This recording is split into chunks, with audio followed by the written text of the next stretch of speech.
السلام عليكم ورحمة الله وبركاته. مناشدو دخيني لماتو سرارة بالبلا خيني رتي أركما إسانيس بدر الدين أحمدي في أكاسوماس إيد عبد السلام إساني وجين خن غافي في ديبي غولتها نفانا ترى.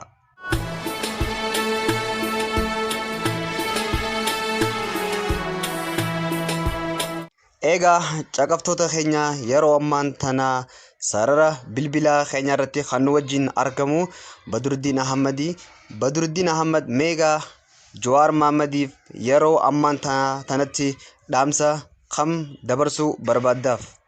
Hawwiidha qabda abdii muriin jabaadhu. Maal jette? Hawwiidha qabda abdii muriin jabaadhu. Caqabtoota keenya Badruddin Ahmadis hawwiidha qabda abdii muriin jabaadhu kan gachaati jiru. Galatoomii Badruddin keenya akkasumas mee nama tokko jira waan takka godhuu osoo danda'u godhuu hin danda'u jee lubbuu isaatti himee warra taa'u jira. Isaan kanaafoo dhaamsa akkam dhaamtaaf? Jirtu wanni sichimu yoo yaalte if barbaadii meesota jahi if harkadhu. Ammaan sana gara obboleessa keenya Eid Abdusalaam achisin dabasa.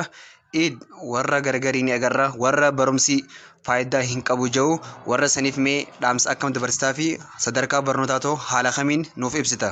Barnoota baratee bakka takka geessaa dalagateetis qabeenya horattaa gaarii dalagateen toltu murattaa teetuma bareechii lafa hinkata. Dhugaa keetii Eid keenya namni baratee fi namni hin baratin takka miti akka nama ija qabuutii fi akka nama ija hin qabneeti jechuunis ni danda'ama.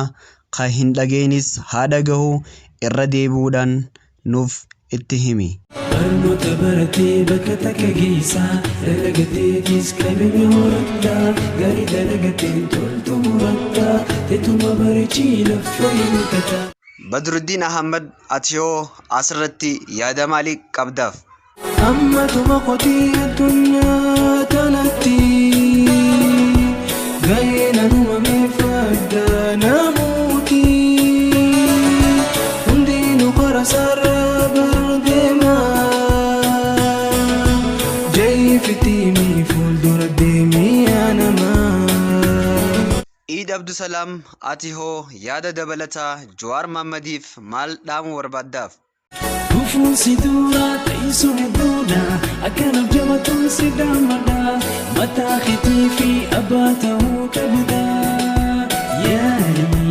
Yaadi hojjedhu ati isaanii ladda.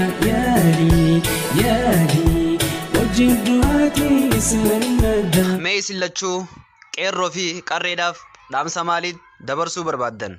Jabaadhu hojjedhu yaa akhii jabaadhu hojjedhu ati suqtii jabaadhu hojjedhu yaa akhii jabaadhu hojjedhu ati suqtii. Hordoftoota keenya sagantaan teenya karaa xumuraa achi garagaraa jirti. Eid Abdusalaam xumura irratti wanni jettu jira? Nu milkeessi rabbii addunyaa akhiraa rahmata keetirraa eenyu gara muraa gara kee bal'aadhaa kuftaama kahiraa. Hordoftoota keenya sagantaan teenya ta'arraa asirratti xumuramti. An kan isin wajjin tures Jamiil Ali akkasumas Eid Abdusalaamii fi Badruddin Ahmad galatoomaa jecha hamma sagantaa biraatiin walitti deebinutti nagaatti nuuf tura.